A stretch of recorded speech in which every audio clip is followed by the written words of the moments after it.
Hi, glad you're here at the live class. We're going to talk about 7 mistakes women over 50 make during this pandemic and how to fix them. You know, there was a woman who was walking down the street on a very bright sunny day. And she was bopping along, not really a care in the world. And she passed some construction and fell into a hole, a deep hole. And she called up and yelled. She was scared. She was frightened because she kept yelling and really got no help. So a few minutes later, a doctor walks by and she yells, "Doctor, doctor, can you help me out?" And the doctor looks down and writes her a prescription and throws it down and goes on. That didn't really help her. It maybe had her see a little light over here or what have you, but she still couldn't get out. And then a minister walked by and she yelled, "Pastor, Pastor, can you help me? Can you help me get out of here?" The minister looks down, said a prayer, tossed it down, and walked on. Well, the prayer was kind of good, but it still didn't help her get out. And then a few minutes later, along comes the sister girl walking along, hears the woman's cries, "Help, help," looks down in the hole, jumps in. So the woman said, "My goodness, why did you jump in? You're down here with me. Now we're both down here and stuck." Sister girl turns to her and says, "Yes, but I've been down here before and I know the way out." I'm Dr. Geneva and I know a thing or two about the way out, and I want to share that with you today. Look, I know what you're going through. I really do, because I've been there, particularly if you're approaching 50 or over 50 years old. You're in that midlife, and there's so many changes going on, so many things that are different and new and unexpected, and you're uncertain about them. So I've been exactly there. I understand your frustrations. I understand, I know the anxiety. I know sometimes you feel like you're stuck and it's kind of tough to move forward. And particularly during these times when we have this virus affecting us. So, you know, I'm like you, I'm used to being successful, but as I aged and came to that 50-year, half-century mark, there was a lot of ups and downs, and I wasn't really sure what was going to happen. I was a mother, being a wife, lost my husband to cancer, said goodbye to children who moved on to wonderfully independent lives, cared for and then buried my parents, started looking a little different, clothes started feeling funny, found gray hairs, became a grandmother, got scared about retirement, wasn't sure what I was going to do next, all of those things, and started going through menopause. But the thing was, I knew I wasn't done yet, but I wasn't sure what next steps to take.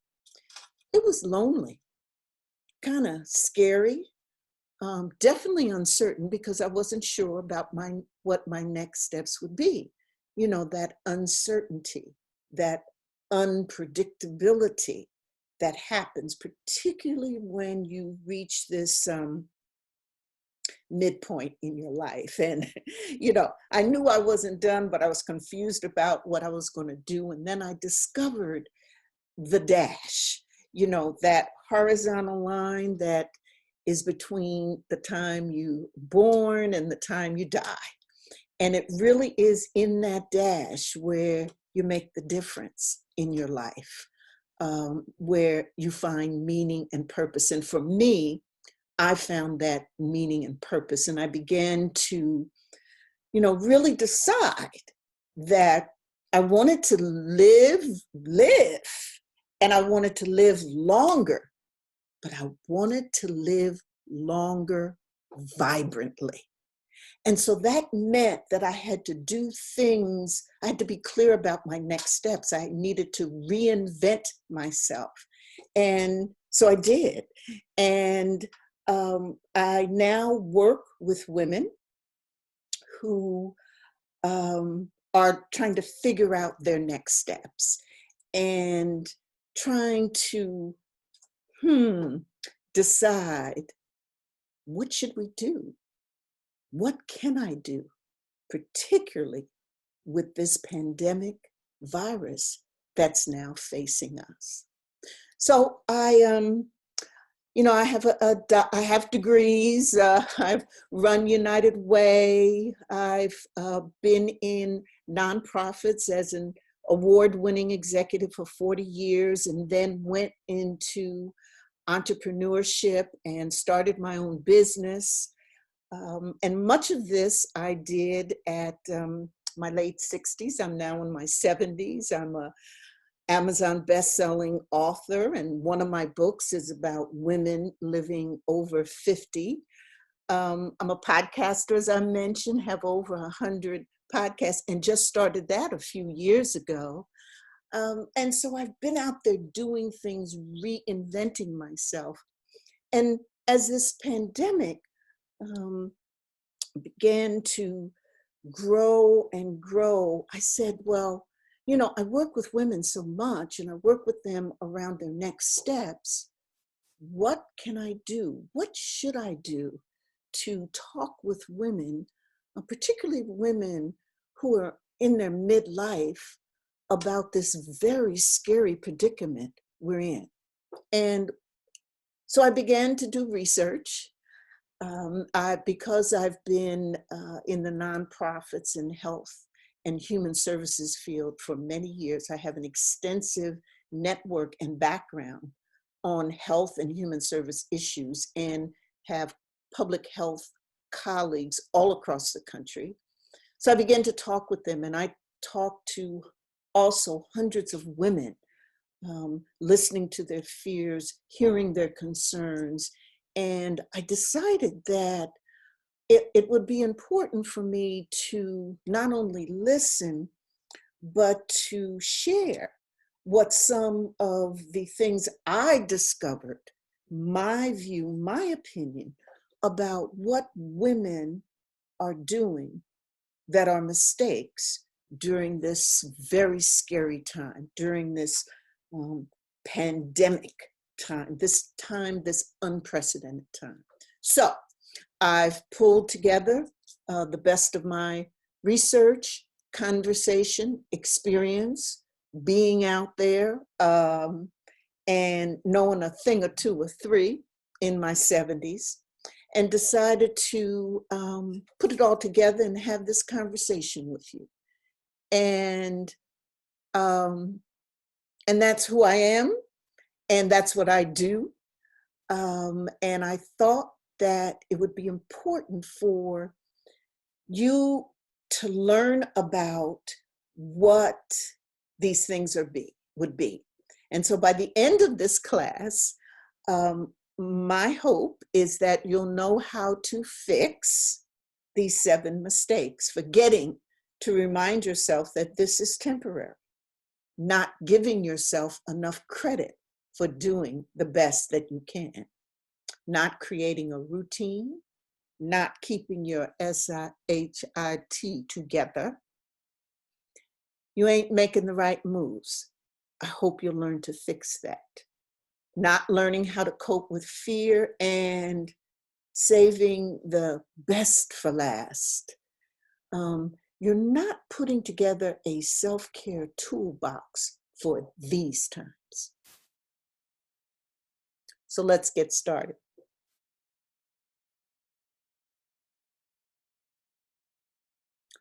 First mistake, forgetting to remind yourself that this is temporary. Now, I know we've got a triple whammy going on. First, we're in a situation where it seems like it will never end, that it'll go on, and we can't predict, we can't say, we can't with a certainty say next week, the week after, and things are constantly changing. And then this pandemic came out of the blue. Now, although we do know that there was conversation at the policy levels, certainly in public health circles, there was the sense that there may be something coming. For most of us, the vast majority of us, you and me, this came out of the blue. And then this thing that seems like it won't end, that came out of the blue, unexpected, we've never experienced before. We've never been in this mix. So this is a triple whammy for ourselves. And it's scary and it's frightening.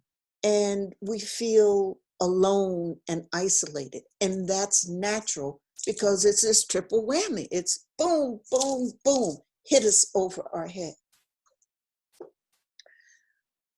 But I want to say, I want you to remind yourself that as tough and scary as this is, it is temporary. We don't know the day or the week or the time or when it will pass, but this is a time that will pass. This is a season that will pass. We'll probably most likely go into a new normal, but what we're living in now, this quarantine, that stay at home, the stay safe, not going to work, only a few of us, those essential, I love them, those essential, courageous workers who I give a big shout out to. For the vast majority of us, we're at home and we're not in the essential group. And so this that we're in, it will pass. It will pass. Nothing is permanent. We're not stuck. And we do have choices. You have choices. And you know what? You've already been through your worst experience and you've made it because you're here. Because you're here. You know what I'm saying?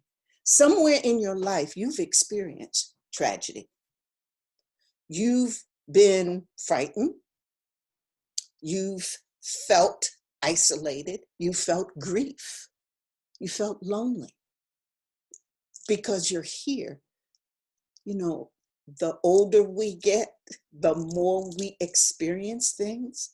So you've already come through your worst experience and you're here. You've made it.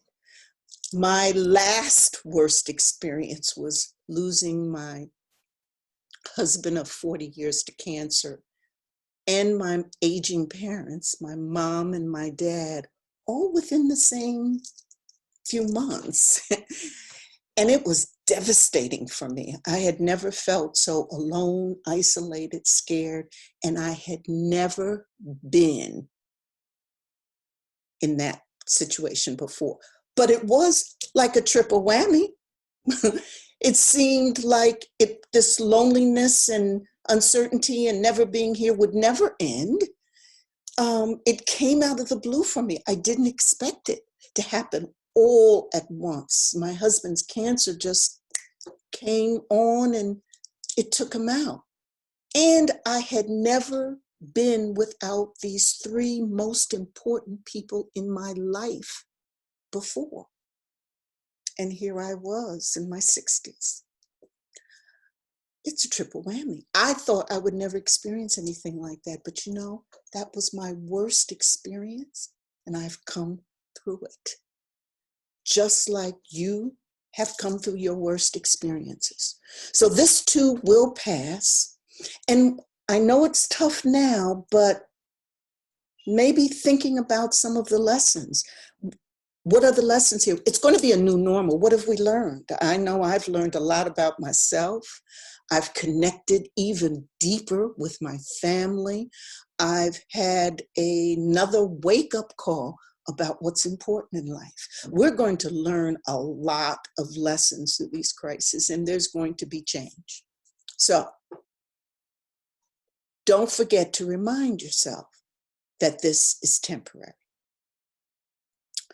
Mistake number 2, not giving yourself enough credit for doing the best that you can.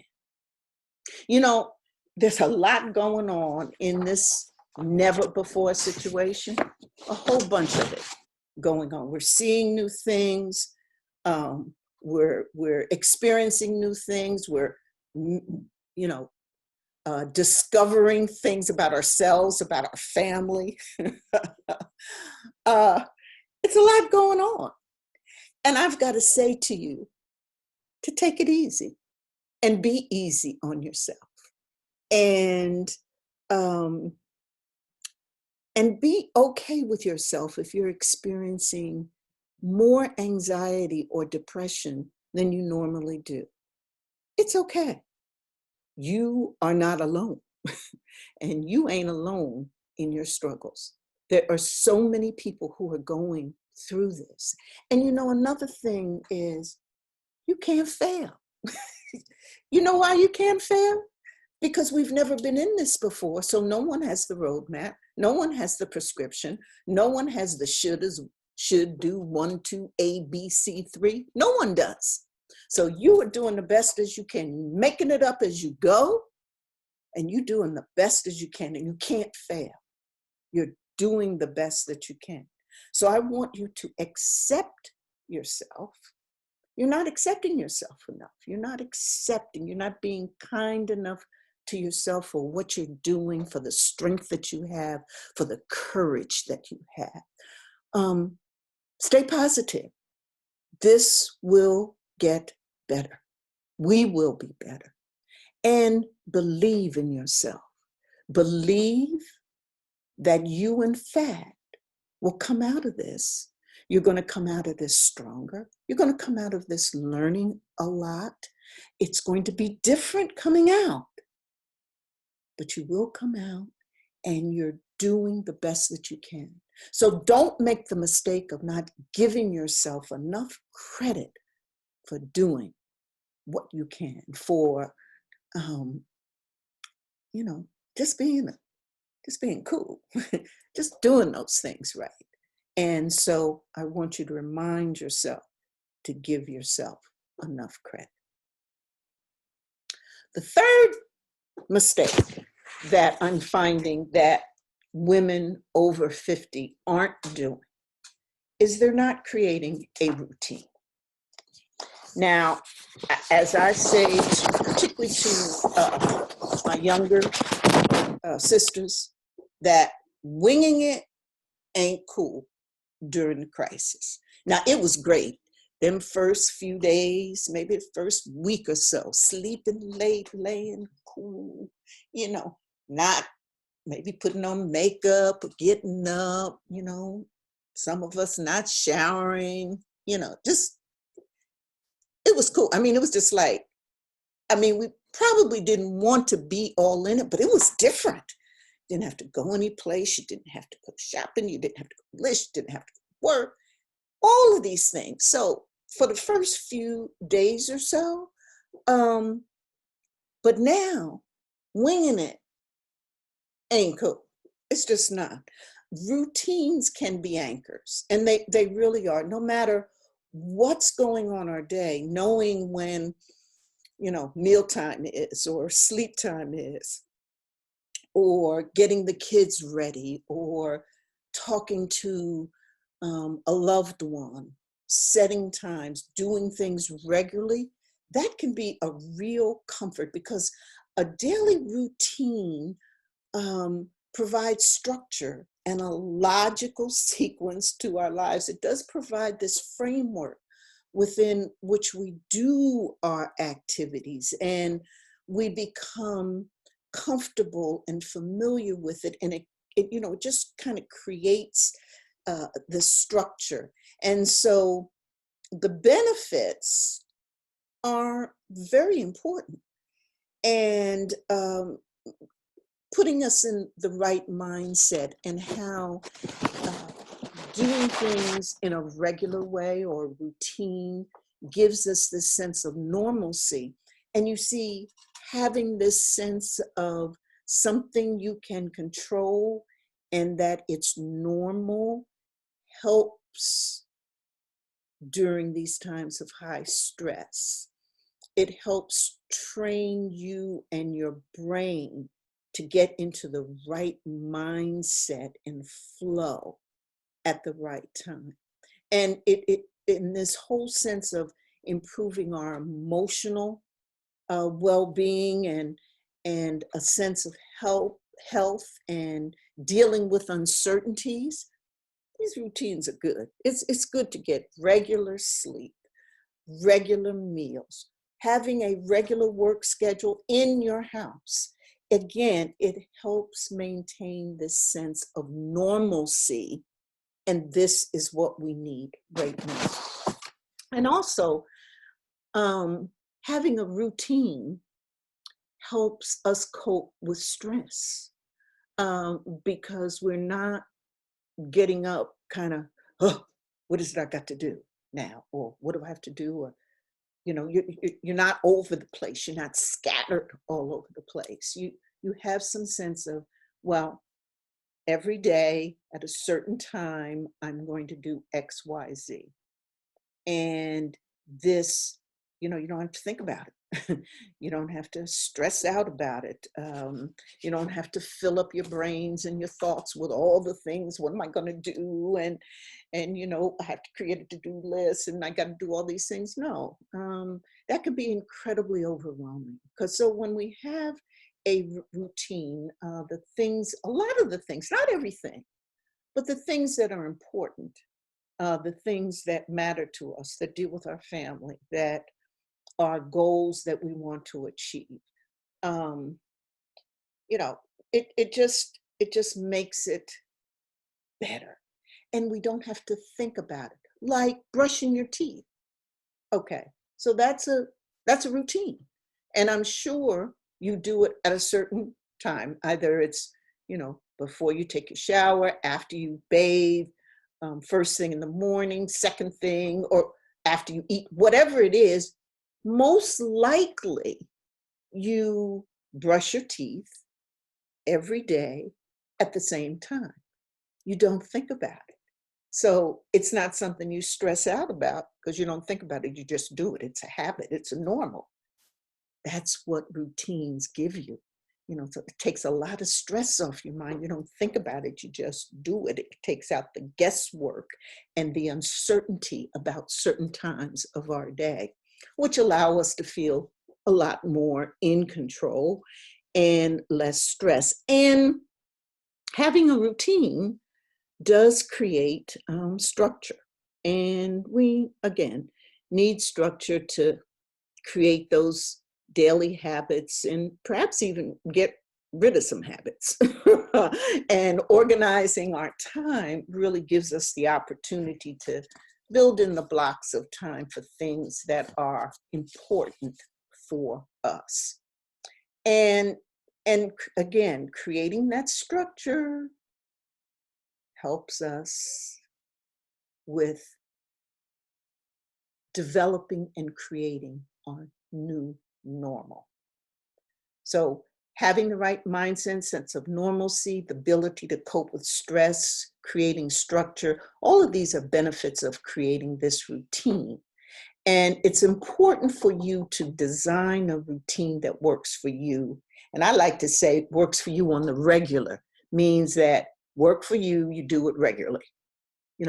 Do it all the time, as much as you can, over and over. And I don't mean for you to take every single moment in your life for a routine. But, there should be with your key things that are important. So if you're working at home, set some time, regular time, that you're going to do your work. Okay. What time? Get up at the regular same time, go to bed at the same time. Have your meals. If you're going to cook 3 meals a day, time them around the same time so that you'll know, your family knows. Again, set the routine, set the expectation for what you'll do. And this whole act of doing also gives us control and helps us relax too. And again, set a routine that works for you so that you can be the best that you can be. I love having a routine. I try not to make it overwhelming, but I do get up at a certain time. Then I have a little morning thing, I breathe and meditate or work out or do something in my morning. I do have a set amount of time for when I'm going to work. And then I got this fun time. Then I got this time where I just watch my movies and binge. I have my binge, but I do put it in. I'll say, well, I'm going to do these 2-3 hours binging on X amount of days. And then I put in my phone calls that I'm going to do. So I really think having a routine, and I do it and I focus on it because it helps me with the stress and it seems normal. I create normal activities. So mistake number 3, you're not creating a routine. You need to create a routine because just winging it ain't gonna get it. There are major benefits to creating this routine, and you can design it yourself. You don't have to take no instructions from nobody. Design it yourself. Mistake number 4, you're not keeping your SHIT together. Okay, so what's she talking about? Ooh. I've heard from too many women, and they've said to me, they're all over the place. They're letting the hair go, they're letting makeup go, they're lounging around constantly, still staying in the bed till 11, 12 o'clock, even though they got young folk, children in the house who need guidance and support during this time because they stressed out too. There's a lot of stuff, and I can say that my age, I can say this to you because I want you to be on point. You got to be on point. And I came across, this is what Elizabeth Taylor said. I know it's tough. It's stressful. It's tough. And you say, well, why should I? But you should. You got to keep your stuff together at all times. Elizabeth Taylor said, put on some lipstick and pull yourself together. She said, just put yourself a little lipstick and go on, and you can do it. You got this. You can pull it together. And then pull yourself together and use what you have. So after you put that lipstick on and you pulling yourself together, take an inventory of what you got going on. I bet, just sit down, write down a list. What do I have going on that's really cool? What is it that I can use that I have? Make yourself a list because you've got a lot going on.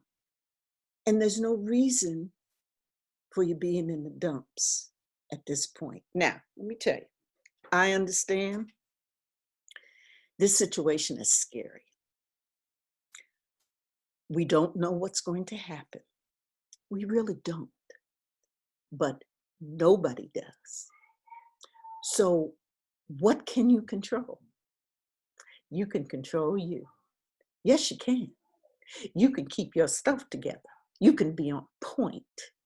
You can put together those goals, map out an action plan that you've been talking about, that closet that you want to rearrange and redo, the new look that you want, all of that, the files that you want to clean and organize, the new projects that you wanted to take on, that you talked about all the time. Boy, I wish I had the time to. You can do that. You can. This is the time. Take advantage of it. Be on point. Keep your stuff together. Always. You got to step back into and keep yourself together. Even if you're only playing the game, play the game. And then after you play the game for a while, you'll be okay. You'll flow right into that. You'll flow right into it. And it was interesting. I got one of my friends asked me, because I talked about, I think I was talking about makeup and putting on some makeup every day and dressing, etc. And she was saying, said, I don't do that. Is that one of the mistakes that I do? Should I do it? And you know, my thing is, do you, but you could do that stuff because you know that if you weren't in pandemic, you'd be sharp. You'd be sharp right now. You would be. You'd be sharp as a tack. You'd have your lipstick on. You'd have your hair done. You'd have your clothes on. You'd have your priorities to get. You'd have your list. You'd have your list. Boy, I got to do this week, and I'm going to see this person, and I'm going to travel this place. You know you would. You'd have it all together on point. So here's my point. Do it now. Do it right now. You can. You can keep your stuff together right now. You can be on point right now because you can control it. And it's that peace that is you. You can design it. You can control it. And why? Here's why I say to put on your lipstick and pull yourself together. Pull yourself together and use what you have. Here's to strong women. May we know them. May we be them. May we raise them. That's why. Because see, we strong women. And we want to know other strong women. And we want to be a role model for our daughters and for our nieces and for our granddaughters. So that's why through this, we got to keep our stuff together. Be on point. Mistake number 5. You ain't making the right moves. Do you know how little we move? We've never been as sedentary as we are now. And scientists say it could be killing us. And this is before Corona now. We commuted in cars and worked at desks and ordered our meals via smartphone apps. And we sat for more than 8 hours a day without added physical activity. And when you do that, that puts you at risk of obesity, diabetes. That's what scientists are saying, that too many hours in front of the TV in a sitting position increases the risk of heart disease, diabetes, and early death. And also, we know that sedentary jobs, which are jobs where folks sit in desk jobs, they've increased. And the physical jobs make up less than the jobs that we have in this country. So most of the jobs are sitting jobs. And so we move very little. And those are the right moves I'm talking about. And so I'm not talking just about exercise. Yes, you know, I'm an exercise freak. You know, all my classes all the women I talk to, I'm always talking about exercising, getting your exercising in. I've been exercising for most of my life. I saw it as a way to live longer vibrantly, and it is. But because our bodies are designed to move all the time, studies are beginning to show that the 30, 45, even an hour's worth of exercise that we do on the regular does not take away the harmful effects of the many, many hours of sitting and too sedentary life that we have, so that we have to do more. And this becomes, now why I have this mistake on the list about you not making the right moves is because this is exacerbated, made a real heavy more during this time of quarantine. Because, we're not out as active, we think. We can't get out the house. So for us, it just says, oh, we're inactive, we're stuck, we're etc. And we can't be like that. So it becomes more difficult to us. So what I want you to do is, I want you to move, move, move. I want you to quarantine, yes, but even after quarantine, I want you to understand that the exercise must go along with movement. So us moving our bodies, are not sitting long. Put a timer. I have on my Apple Watch, I always, whenever I'm doing work or watching TV or what have you, I put my timer on 30 minutes. And when it goes off, I get up and I move.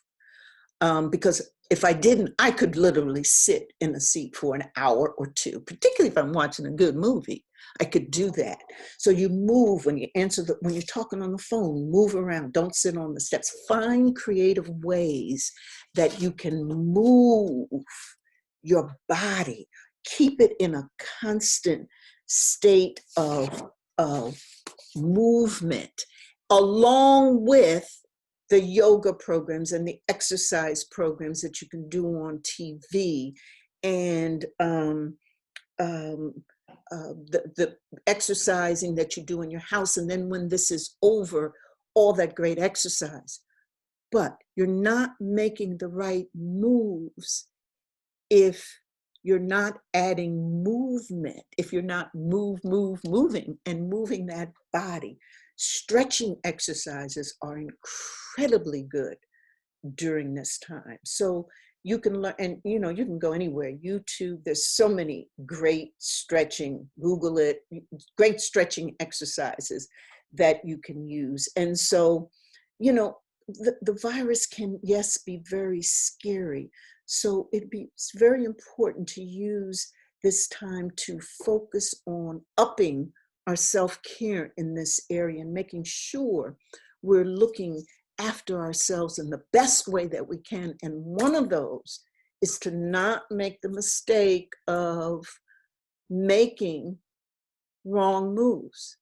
You got to make the right moves. And it's all about the exercise and the just moving your body every time you can. Run up them steps, stretch, get up, do your thing. But dance, we like to dance. Make them right moves. Mistake number 5. Mistake number 6. Okay. Now this one, this is a tough one. And I know it as I talk to women, this is the number one thing that they express to me about being scared, being fearful, having fear. And I believe that we have to learn how to cope better with fear. And there are many shades of fear. It can take many forms, from, mild anxiety to, downright overthinking that could be very debilitating. And And then under certain circumstances, on the other hand, it can protect us from danger and impulsive behaviors. If we're, fear of crossing a crowded street, a street that's got a lot of cars on it, we're going to be extra cautious because of that fear to cross it. So, fear is funny, it takes a lot of forms, and it's a normal emotion, um, which sometimes can be beneficial, like I said, because it can make us aware of risk and alert us to things and, keeps us sharp. But for the most part, not all fear is good for us. In fact, often that emotion can do more harm than good. And it could keep us from reaching our full potential and cause us to procrastinate a lot and cause stress. So, one of the things I like to say to folk as we try to learn how to cope with fear, to deal with fear during these very scary times, is that I say, fear is only a feeling. It can be a powerful emotion, but it's only a feeling. Now, sometimes it feels very, very real, but it's a feeling, and the risks are real, so it's normal to experience fear, but it's only an emotion that seems to strive and thrive when we dwell on it. The more we dwell on it and the more we believe in it, the more it takes over and starts to control us. So I think one of the ways to cope with fear is to tell ourselves that it isn't real. It's scary. The risks are real, but the emotion, how we feel about it, um, what we let ourselves do in terms of the emotion, um, it's only a feeling, and that feeling can't hurt us. So I think we need to think about fear and really change our relationship with fear, that we should um, make fear our ally. I mean, rather than it jumping all over us and subsuming us, take that fear and say, look, you can walk here if you're going to help me. If you're going to help me stay sharp, be focused, not be impulsive, do silly, stupid things. But you got to be here as an ally, helping me. You can't take over me. You can't take over me. And so we have to, sometimes we have to have the conversation with that fear and change the relationship with fear, because we can. It's our own thinking, and we can assess that fear and come up with solutions. And I like to tell sisters, share at least one of the things that I do is I like to find those things that I can control and control the heck out of it, because it puts fear in its place. So I can control when I get up in the morning. I can control how much sleep I have. I can control what goals I'm going to work on. I can control if I get a new hobby and learn a new skill. I can control those things, and I do it and control the heck out of it. I mean, I make a ritual out of getting out of bed. I get out of bed at a certain time, I do a certain exercise, I turn on a certain music, I make my bed up a certain way. I control the hell out of that because I can. And so what I try to do is find these things that I can control, and control it like, it's me. Um, Another thing I control is how much sleep I get. And see, this works great for me. And I think it would work great for you too, because the more, particularly the sleep, it's related directly to your immune system. And right here, right now, we got to have strong immune systems. So I can control when I go to bed. I can. And so I make a thing about it. I'm just really proud of myself. And I said, yes, I'll be in the bed by 8 o'clock.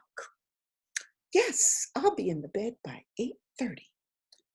And I'm going to get 10 hours sleep or 8 hours sleep. And it's going to be restful sleep. I mean, so, and all the time that I'm doing that, I'm kicking fear to the curb. And I'm telling fear, you ain't going to sue me, and stop watching the TV for all that bad news. Learn a little bit of it, fine. Listen to some trusted resources like Governor Cuomo. Fine. Listen to CDC, our public health officials, fine. But come off of it, because it perpetuates that fear. And organize your bookshelves. You can control that. Purge your closet. Put together that furniture group, your toys. This helps to anchor us and ground us when, so bigger things seem so chaotic. I got a little list. And then I got a bonus for you. I just think when we're learning how to cope with fear and change the relationship, to reach out to family and friends. Sometimes all we need to hear is a person we love admire us and tell us it's going to be all right. I think Dr. Michelle, public health folk and psychologists say this. It's going to be all right. And I believe that, negative energy, you don't want negative energy right now. You want to be around things and people that give you positive energy, not that drain the life force out of you, because that is when fear takes over and in control. And let me tell you, fear ain't gonna run my life. It can't. And you got to learn how to cope with it. Another thing, cope with fear, I'm gonna get off this one, but another thing about coping with fear is focus and purpose. So if you clear on your purpose, what you want to be, what you want to do, what drives you, what turns you on in life, that helps focus you. It helps focus what you think about and takes your mind off that fear. Now, we can't get rid of fear forever. I'm not saying that, but we sure can. We can change our relationship with that sucker. I believe that. So this mistake number 7, I left for the last for the best. This is not putting together a self-care toolbox for these times. All right, it's all about self-care. We need to check out a toolbox for this time, because self-care is what's provided by you, to you, for you. Let's not get it twisted. That's what self-care is, okay? And you need to check out your toolbox. I'm assuming you do some self-care, but for these times, your toolbox needs to be tight. It needs to be tight. It needs to be overflowing. It needs to have the right tools in it. It needs all that so that you can, build your resistance and keep yourself cool. Because remember, self-care is what is provided by you, to you, for you. Okay? And so as you do it yourself, because that's what it is, I want you to be very intentional about looking at the various aspects of self-care. Because there are too many women who I know will say, oh yeah, self-care. Oh my goodness, I haven't gotten my massage and I don't know how long. Oh, my nails. Listen, those are good. You know, I be loving my massage and I want my nails to look good. But that's not all we talking about when we talk about self-care. And so I like to divide self-care into these 5 types. Psychological, that deals with your mind, and and when you deal with the self-care for your mind, approach it in 2 ways. One, your senses. Do things for your senses: touch, smell, sight, sound, and taste. So think about things that you can do in that regard. And the other way to self-care, in the psychological vein, is to be in the moment. So a lot of mindfulness and being in the moment, and a lot of what we talked about, coping with that fear, is good stuff in the psychological. Now, the emotional, self-care, some of us have some habits of, with that emotional. Sometimes we get angry quickly. Sometimes we have these feelings that we shove down. And so self-care, we want self-care to deal with those emotions, allowing, the space and the time to process them. So things like journaling, talking to a counselor or a trusted friend, which you still can do, you can do it virtually. Singing songs, just singing songs and being happy, songs that make you happy, etc. But we want you to remember that that's one of the types of self-care. Spiritual. Now, this is not talking about being religious. This is finding your soul and being good. You don't have to be.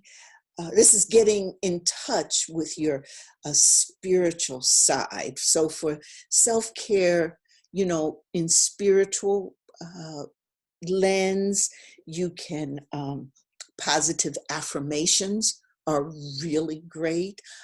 Connecting with nature, you can go outside, and if you have a garden, you can work in your garden. Reading self-help books. Of course, there's tons now of virtual religious live streaming services. Okay, so don't forget your spiritual. The physical, of course, this is the only body we got. This is our only vessel in this lifetime. So yes, exercise is so important. It's great for, relieving stress, just, being there. So taking care of ourselves physically is very important. And remember, moving is part of that physical thing that we want to do as well. And then social. Now, this is a tough one for us because, we as humans are such social, interactive people that this social distancing or physical distancing, keeping away from a lot of others, is tough for us. But we can do it virtually, and you can. Everybody now is trying to do that. So think about ways in your toolbox that you are taking care of yourself socially. Okay, so that's a very important part. Now, I want you to look at your box. I want you to inventory it. What are the tools you have there? What are the things you're doing? Have 2 or 3 things in each of these areas. Okay, because this will help you put that box together, which you're not doing now, but you need to do for these times. And there are 3 secrets to putting this box together. First, know your why. Why do you want to do self-care? I know for me, 10, 20 years ago, as I upped my self-care, it was all about me wanting to live longer, vibrantly. So there were things that I put in place, things that I said I'm going to do. I imagined myself in my 60s and 70s and 80s and the kinds of things I wanted to do. I didn't want to be frail. So I knew I had to work my joints and I had to move and keep up my appointments, for example. But though that was the why. I pulled out my toolbox lately and I added another why to it during this pandemic. And my why now, the other one is still there because I'm going to live vibrantly, okay? But I added because I didn't want stress. It was just everything that was going on was very stressful for me. So I upped the things that I do for my stress, particularly in the psychological pieces. I just added some more things, and the spiritual. For me, those two things I needed to do. So the point is, knowing your why helps keep you focused and helps keep you committed. So why you want to do self-care? Why? It's not just because somebody tells you. Why? So I want you to spend some time with that. And then choose the self-care strategies that fit you. So in these 5 areas, you should find strategies that work for you. Okay? So nobody else, but work for you. Again, this is by you, to you, for you. So that work for you. And then schedule it. One of the things that I have found to be most important, and it goes back to our conversation about routine, but one of the things I found to be more important than anything is saying when I'm going to do a self-care thing, when I'm going to fit it in my schedule, when I'm going to make time for it and commit to it. And I schedule it. I either, write it down or put in my appointment book, or I'll put it in my head and say, this is, I've done a whole lot of different things, but don't forget to schedule it and to really, make time for it and make sure that you're, really doing your thing about it. So check out that self-care toolbox. And if you ain't got one that you put together, you need to do it for these times. So I appreciate so much you spending this time with me. As I said, in working on my doctorate, one of the things that I learned was that there's a lot of opinions out there. There's a lot of good data. There's a great information, and that I should spend a good amount of time in reading and thinking through that information. And so a lot of my career has been about needs assessment, data, community planning, community problem solving, finding and looking at the research, studying the theoretical stuff about it. But along with that, and along the way, I learned so much the value of the practical, of the being in the streets, of being a practitioner. And so when I worked with street gangs in Philly, I learned so much from them that when I then worked with judges and lawyers and law enforcement officers who were trying to put together policy for how to deal with young people, I had the feel and the sense and the words and the emotions of them young brothers and sisters that I talked to in the streets of Philadelphia about what they needed and what they wanted. I've worked that way my whole life. And that brings me to why I put together this session. I spent a lot of time researching. I spent a lot of time talking and listening. And I do believe that these 7 mistakes women are making, but we've got so many creative ways that we use to fix them. And so I hope you got something out of our conversation. Mwah.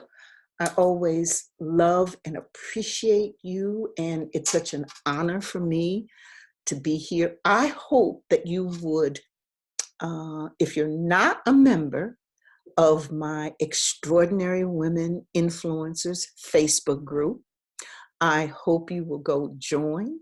And for the many out there of you that are, hey, it's time to bring in a friend or two, because we're going to continue these conversations. And I'm committed that during this pandemic, which has brought more stress, more uncertainty, etc., and we don't know what our next steps are, I'm just committed to be there and to be in there with you and to share, what I know. And like I say to my friends all the time, my young friends all the time, in my 70s, I know a thing or two or three. And my passion in life is to share those things with you, because I believe you've got it all. And my life has been about trying to help folk. There's my website I have down, but what I'd like, www.drgenevaspeaks.com. But what I'd like to leave you with is my favorite quote by Mary McLeod Bethune. Next to God, we are indebted to women.